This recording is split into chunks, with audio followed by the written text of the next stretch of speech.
You know, for over 400 years, one play has pretty much defined the very idea of tragedy. It's a ghost story, it's a detective story, and it's a bloody tale of revenge that has absolutely captivated the world. So, what is it about a 400-year-old story about a Danish prince that feels so immediate, so modern? Today, we're going to dive into the masterpiece that is William Shakespeare's Hamlet. All right, so picture this. We're on the freezing, windswept battlements of Elsinore Castle in Denmark. And let me tell you, the guards are absolutely terrified. Because for 2 nights in a row, they've seen an apparition. A ghost that looks exactly like their recently deceased King Hamlet, wearing the exact same armor he wore in his most famous battles. And this is where one of the guards, Marcellus, drops that super famous line, and man, it just perfectly nails the feeling. There's this deep, festering sickness in the kingdom, a kind of political and moral rot that's hanging over everything like a thick fog. And the ghost? Well, he's just the first sign that something is seriously wrong. And you gotta understand, this rot, it isn't just political. No, this is deeply personal. Things really kick into gear when the young Prince Hamlet, who's still deep in mourning for his father, decides he's gonna confront this ghost himself. And the story that ghost tells him, well, it's gonna set him down a dark and all-consuming path. Okay, so here's the deal. Hamlet's dad, the old King Hamlet, a total legend, by the way, is dead.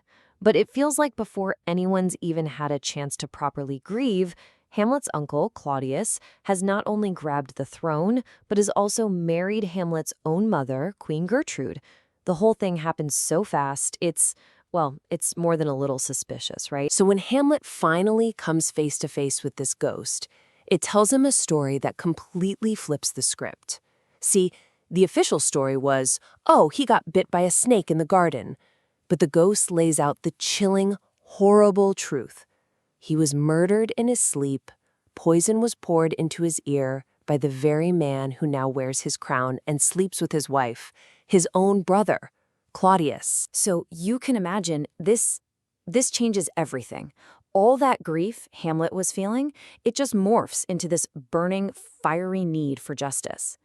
He suddenly has this terrible secret mission, and it's about to become his one and only obsession. This is the ghost's direct order to him. This line right here is basically the engine that drives the entire play forward.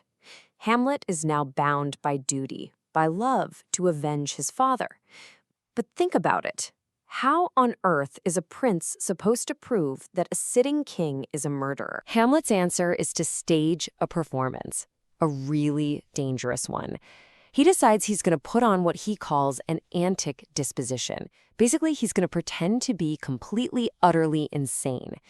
The logic here is that if the court just writes him off as a lunatic, he can basically float around them like a ghost himself, watching the king, searching for proof without anyone ever guessing his real mission. And you know what? His act is really convincing. Pretty much everyone, even the woman he loves, Ophelia, they all buy it. They think he's lost his mind. But the king's top advisor, this guy Polonius, he notices something's a little off. He feels like behind all the crazy talk and bizarre behavior, there's some kind of logic, a method to the madness. But carrying this weight, this mission, it really starts to take a toll on him. And this brings us to probably the most famous moment in all of literature, where Hamlet's fake madness starts to feel an awful lot like real despair. He's so completely overwhelmed by it all that he asked himself the ultimate question. Is it better to exist and suffer, or not exist at all? Now, this isn't just a simple question about suicide. It's way deeper. It's this profound philosophical wrestling match he's having with himself. He's weighing the pain of living against the absolute terror of what might come after death. And in the end, it's that fear of the unknown, that undiscovered country, as he calls it, that just paralyzes him. And that right there, that's the heart of his famous inaction. Okay, so after all that heavy soul-searching, Hamlet finally decides to stop thinking and start doing. He comes up with this plan that is both brilliant and, honestly, super risky to get the proof he so desperately needs. And what's his weapon of choice? A theater troupe. Yeah, when a bunch of traveling actors just happen to show up at the castle, a light bulb goes off for Hamlet.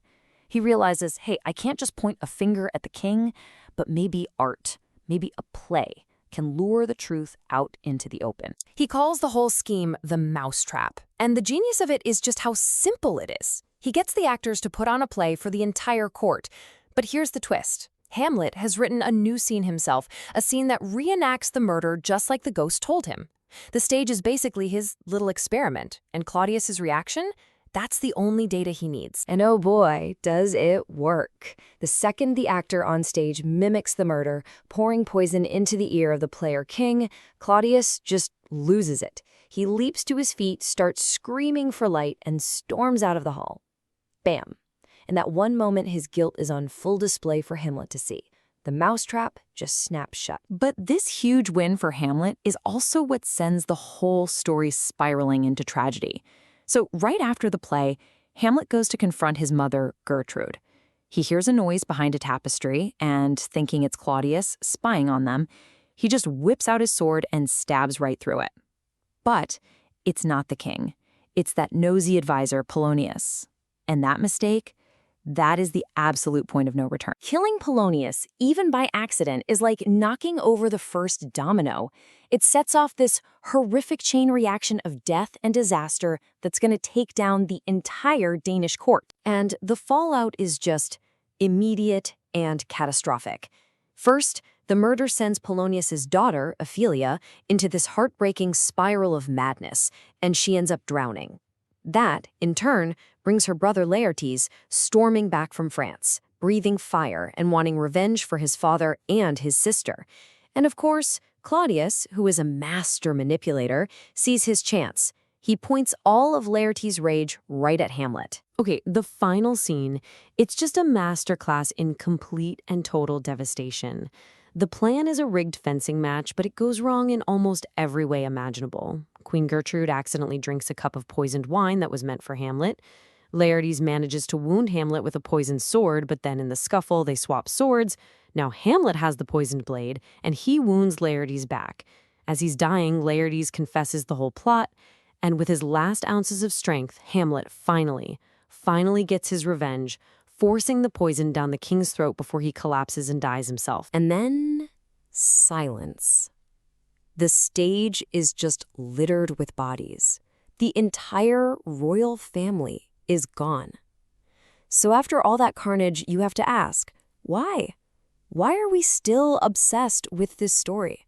What is it about this 400-year-old play that just haunts us? I mean, just think about that iconic image, right?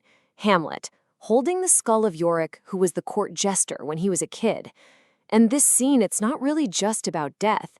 It's about what it means to be alive. He's staring right into the face of his own mortality and asking, what's left of us when we're gone? You know, our legacy, our memories. Does any of it even matter?